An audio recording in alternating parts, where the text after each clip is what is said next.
लेकिन मसला पता क्या है? मसला यह है कि बुशरा बीबी पढ़ी लिखी नहीं है और कोशिश भी नहीं करती पढ़ने लिखने की। वो अपने एक उन्होंने एक एक अपना वो बनाया हुआ है, यूनिवर्सिटी। यूनिवर्सिटी नहीं, ह्योला यूनिवर्सिटी यूनिवर्स को अपनी एक बनाई हुई अपनी उन्होंने स्टैंड। अपने एक इमेज बनाया हुआ उन्होंने कि मैं बहुत नेक और पारसा हूँ, और उसकी बुनियाद पर वो समझती हैं कि जैसे यूनिवर्स। पाकिस्तान के लोगों को बेवकूफ़ बना लिया है नंगे पाँव चल चल के, और मदीना की रियासत के नाम पे और शरीयत के नाम पे माजी जो कुछ मर्जी रहा हो, वो अब सऊदी अरब को भी बेवकूफ़ बना सकती हैं। वहाँ उन्होंने अटैक किया है। उन्होंने वो कहते हैं ना कि she has played a bigger hand than she should have. उन्होंने ओवर प्ले किया अपना हैंड, उन्होंने ज़्यादा बड़ी जंग खोल ली है।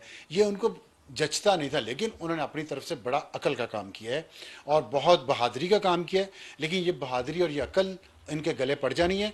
नुकसान मुझे दुख ये इस बात का है कि पाकिस्तान को होगा, पाकिस्तान का इमेज खराब होगा, क्योंकि आखिर सऊदी अरब ने तो बात पाकिस्तान की करनी है ना। और यहाँ पे मुझे वो जर्नैल और वो जज याद आते हैं, और मैं उनको याद नहीं कर रहा इस वक्त। मेरे दिल में जो उनके बारे में चल रहा है ना, वो मैं ज़ुबान पे नहीं ला सकता। लेकिन मैं सिर्फ ये कहता हूँ जो मौजूदा हैं कि सबक सीखें और उन लोगों को बताएं उनके मुंह पे। मेरे मुंह पे आते तो मैं तो बताता हूँ कि तुम लोगों की ये औकात है, तुम लोगों की अकल की, तुम लोगों के खलूस की, तुम लोगों की इस धरती से वफा की, कि तुम लोग ऐसे लोगों को सालों साल पालते हो हमारे टैक्सेस के पैसों पे। मैंने कई दफ़ा कहा है, जितना 2 नंबर इंसान इस मुल्क में होगा ना, जो नौसरबाज होगा, जो फ्रॉडिया होगा, मजहब का नाम लेके, वतन का नाम लेके, सबको प्रोटेक्शन ये लोग देते हैं, सो कॉल्ड एस्टेब्लिशमेंट। सर यहाँ पे ये जो स्ट्रैटेजी की आपने बात की है कि सऊदी अरब के ऊपर अटैक किया ताकि वो इनकी मर्जी से खेलें, जैसे पीटीआई चाहती है वैसे खेलें। यहाँ पे एक और भी तो चीज़ हो सकती थी कि ये स्ट्रैटेजी गलत भी तो जा सकती है, और इस वक्त यही कहा जा रहा है कि Bushra Bibi is also a proxy. ये भी एक जो सेंटिमेंट है वो भी है, और इसमें यह है कि उनको जिन्होंने रिलीज किया वो उन्होंने करवा लिया अपना काम जो उन्होंने करवाना था। अच्छा, खान साहब को डैमेज करवा लिया, पीटीआई को डैमेज करवा लिया। How do you see it? देखिए, ये कितना सही है? ये एक कॉन्स्पिरेसी थ्योरी है, और उससे मुझे याद आ गया, आपने कहा जिनकी वो हैं, मुझे याद आ गया रहमतुल्लाह जान भी था शायद, या रहमतुल्लाह था, एक इंटेलिजेंस एजेंसी का वो ओहदेदार था, और वो जाली पीर बना हुआ था, और वो जनरल फैज ने प्लांट किया हुआ था बुशरा बीबी पे। बुशरा बीबी को वो जाके बताता था, वो फ़ोन कॉल सुनते थे सबकी। मैं किसी से बात कर, मैं सद्दाम शादी होने वाली है इनकी कुछ अरसे में, मैं इनसे फ़ोन पे बात करूँ, वो मेरी बातें सुन रहे होंगे, और फिर जाके बुशरा बीबी को बताएंगे सद्दाम की शादी होने वाली है कुछ अरसे में, ठीक। तो बुशरा बीबी फिर इमरान खान के कान में फूंक मारती थी, इमरान की शादी, सद्दाम की शादी होने वाली है। वो फिर सद्दाम को बुलाता था, कहता तुम्हारी शादी होने वाली है तो चलो मैं तुम्हें वहाँ ट्रांसफ़र कर देता हूँ, मैं वहाँ। तो जितनी पोस्ट देखिए, क्या मैं हैरान होता हूँ, अल्लाह वाकई इस मुल्क को अल्लाह चलाता है। ये लोग आर्मी चीफ की, डीजीआईएसआई की, सारी बड़ी बड़ी जितनी भी पोजीशंस हैं, पोस्टिंग ट्रांसफर्स, चीफ सेक्रेटरीज की, होम सेक्रेटरीज की, सेक्रेटरी इंटीरियर, तमाम 21-22 ऑफ ग्रेड के ऑफिसर्स की, आईजी पुलिस की, ये ट्रांसफरें पोस्टिंग किया करते थे ये लोग। और इस खातून ने पूरा काबू किया हुआ था हुकूमत, फॉरेन मिनिस्ट्री, फाइनेंस मिनिस्ट्री, और फौज का इदारा, आईएसआई का इदारा। कौन सी ऐसी जगह थी जहाँ पे ये खातून, जिसकी तालीम का मयार आपको इस तकरीर से पता चल गया होगा, जिसकी तालीम, शऊर, फहम और अकल का मयार उन तमाम जर्नैलों और जजों को आज इस तकरीर से पता चल गया होगा, और जर्नलिस्टों को भी, जो आज भी अपने वो हैंड पंप उठा के ले आए हैं हवा भरने के लिए। तो कॉन्स्पिरेसी थ्योरी में कितनी जान है? कॉन्स्पिरेसी थ्योरी में देखें, हो सकता है ये पॉसिबिलिटी है, लेकिन इसमें ये जो हमला उन्होंने किया ना सऊदी अरब पे, इसमें कॉन्स्पिरेसी जो अभी मौजूदा है, मैं नहीं समझता कि वो ये चाहेंगे। सऊदी अरब को कोई हुकूमत पाकिस्तान की कभी भी नहीं नाराज कर सकती। इमरान खान से नाराज करना चाहिए। नहीं, देखिए, इमरान खान के साथ नाराज करते, इमरान खान को तोड़ते तोड़ते आप सऊदी अरब को नहीं नाराज कर सकते। ये उन लोगों ने औसत से किया जो अभी भी सिस्टम के अंदर बैठे हुए हैं, और जिनके यहाँ अभी भी, जिनके घरों में अभी भी इमरान खान हैंडसम है, उनकी ये हो सकता है उन्होंने ये सऊदी अरब पे हमला करवाया हो, ये हो सकता है। जो सिस्टम के अंदर लोग बैठे हुए हैं, वो जजेस हों, जर्नैल हों, जर्नलिस्ट हों, सियासतदान हो, बिजनेसमैन हो, ब्यूरोक्रेट्स हो, कोई भी हो, उनकी मुझे देखिए इतला नहीं है, मैं गलत बात नहीं करूं, जो बात है मैं वो करूंगा। और उसमें ये पॉसिबिलिटी है कि जो सिस्टम के अंदर अभी भी जिनको खुद और जिनके घरों में इमरान खान को हैंडसम समझा जाता है, उन्होंने सोचा सऊदी अरब पे हमला करवाते हैं, उसको दबाव में लाते हैं। जैसे हमने यहाँ अबसार आलम पे हमला कर दिया, जैसे हमने यहाँ पे मतीउल्लाह जान पे हमला कर दिया, असदतूर पे कर दिया, फलाने पे कर दिया, जजों पे कर दिया, काजी फाइज साहब पे हमले करते रहे, तो उस पर भी कर लेते हैं, शायद हम कामयाब हो जाएं।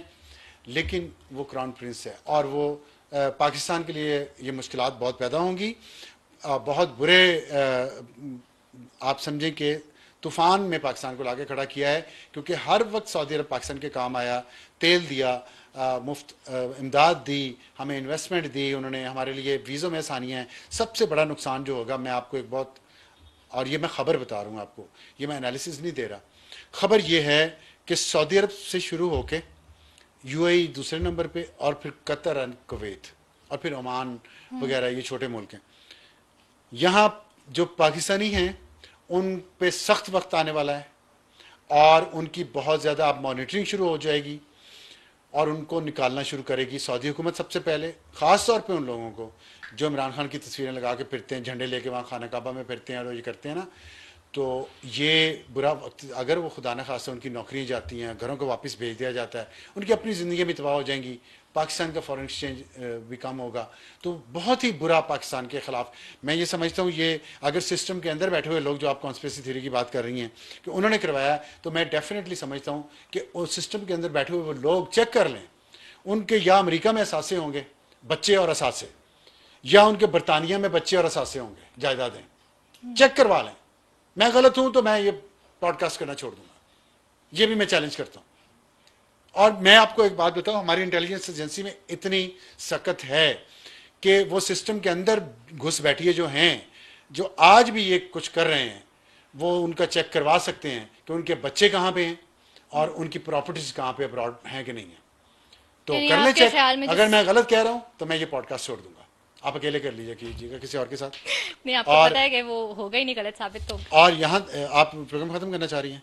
मैं बस मुझे अगर 1 मिनट कह दे लें, सकते हैं, आपके कह सवाल है लें, तो कर लें, नहीं, वरना नहीं, मैं ये कहूँगा कि जो उन्होंने अभी मुझे बात कर रहा था कि सारी हुकूमत वो चलाती रही हैं, और फिर आखिर में आके कहते जाते हैं वो तो गैर सियासी हैं, वो तो सियासत नहीं कर रही, सबको ऑर्डर कर रही हैं, सारी पार्टी को कब्जा किया हुआ पेशावर में बैठ के चला रही हैं, अदालत में पेश नहीं हो रही, तकरीरें कर रही हैं, पाकिस्तान के इंटरनेशनल रिलेशंस ख़राब कर दिए उन्होंने, और वो अभी सियासत में नहीं है। और सियासत क्या होती है?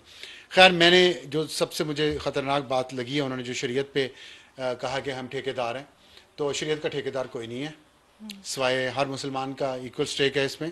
और ये तो बिल्कुल नहीं है कि अगर आप के ऊपर इतने बड़े इल्ज़ामात हों कि सऊदी अरब में जो कहती है कि इन्होंने कहा कि पहली दफ़ा वो नंगे पाँव मदीना गए तो ये हुआ, उसके बाद कॉल आना शुरू हो गई जनरल बाजवा को, यही कहा है ना, और जनरल बाजवा ने डिनाई भी कर दिया। जून 2018 में पहली दफ़ा गए हैं खान साहब उमरा करने के लिए, उस वक्त इलेक्शन नहीं हुए थे, जुल्फी बुखारी को यहाँ से फरार करवा के ले गए थे, उसका नाम ECL में था, वो निकलवाया जनरल फैज़ के ज़रिए, गए नंगे पाँव वहाँ पे, उसके बाद वापस आए हैं तो तब कॉल आई होगी, फिर उसके बाद दोबारा गए अक्टूबर 2018 में, उसके बाद फरवरी 2019 में Mohammed bin Salman Saudi crown prince Pakistan के दौरे पे आए, जब ये गाड़ी ड्राइव कर रहे थे। उसके बाद बुशरा बीबी, उसके बाद पाकिस्तान का एम्बेसडर भी कहा उस टाइम जी, तो अगर ठीक है, और उसके बाद बुशरा बीबी दोनों हाथों से हीरे जवाहरात समेटती रही हैं, ऐसे समेटती थी ऐसे, और फिर उन तोहफों को बेच दिया। उस वक्त उन्हें ये सब नहीं याद आया कि ये कहा हुआ है उन्होंने। ये 3 विजिट तो मैंने 3 मौके तो बता दिए जब वो मिले एक दूसरे से। तो बहरहाल, और फिर शरीयत का नाम लेके आप अभी भी जो कुछ वहाँ पे करप्शन है, जितनी KP में जो हालात है, वहाँ पे लोग रोज़ाना बेगुनाह मारे जा रहे हैं, उस सूबे की हुकूमत को वहाँ का फिक्र नहीं है। वो एक खातून यहाँ से लाहौर से गई है पाकपतन से, वहाँ बैठी वो हुकूमत कर रही हैं और वो चला रही हैं हुकूमत। तो उस पर मुझे बाबा बुल्ले शाह बहुत बुरे तरीके से तो नहीं, अच्छे तरीके से याद आया आज। और क्योंकि मदीने में नंगे पाँव जाना, मदीना की रियासत, शरीयत का नाम इस्तेमाल करना देख चुके हैं बहुत दफ़ा, ये सियासत अपनी ताकत के असूल के लिए इस्लाम का नाम इस्तेमाल करना। तो मुझे याद आ रहा था कि बाबा बुल्ले शाह ने फरमाया, सिरते टोपी ते नीयत खोटी, सिरते टोपी ते नीयत खोटी, लेना की सिर टोपी तरके, तस्बीह फेरी पर दिल ना फिरया। तस्बीह फेरते रहते हैं ना, ऐसे ऐसे करके फेरते हैं ना, तस्बीह फेरी पर दिल ना फिरया, लैना की तस्बीह हथ फड़ के। तब उन्होंने कह दिया था, आज से कई सौ साल पहले, उन्हें पता था लाहौर में कौन कौन आके हुक्मरानी करेगा। चिल्ले कीते पर रब ना मिलया, बड़े चिल्ले करती हैं और वो बताया भी जाता है कि चिल्ले कीते पर रब ना मिलया, लैना की चिल्लियां विच वड़ के, बुल्ले शाह जाग बिना दुध नहीं जमदा, भावें लाल होवे कड़ कड़ के। जब तक दूध जितना मर्जी उबाल लें, लाल कर लें उसे काट काट के, वो दही नहीं बनेगा जब तक उसमें जाग ना लगे। जाग लगता है अल्लाह की मर्जी से, जब दिल और रूह अल्लाह को दी हो, खाली ज़ुबान से नहीं अल्लाह का और उसके रसूल का और उसकी शरीयत का जिक्र करना, ये बहुत मुश्किल काम होते हैं। आम आदमी नहीं कर सकते, ये दुनियावी लोग नहीं कर सकते मेरे जैसे। ऑलराइट, इसी शेयर पे आज ख़त्म करते हैं और आने वाले दिनों में बात करेंगे कि ये इसके असरात ज़्यादा इंटरनेशनल रिलेशंस पे होंगे या इमरान खान के पर्सनल जो इस टाइम पे मामला चल रहे हैं वो ज़्यादा मुतासर होंगे। ख्याल रखिए, खुदा हाफिज़।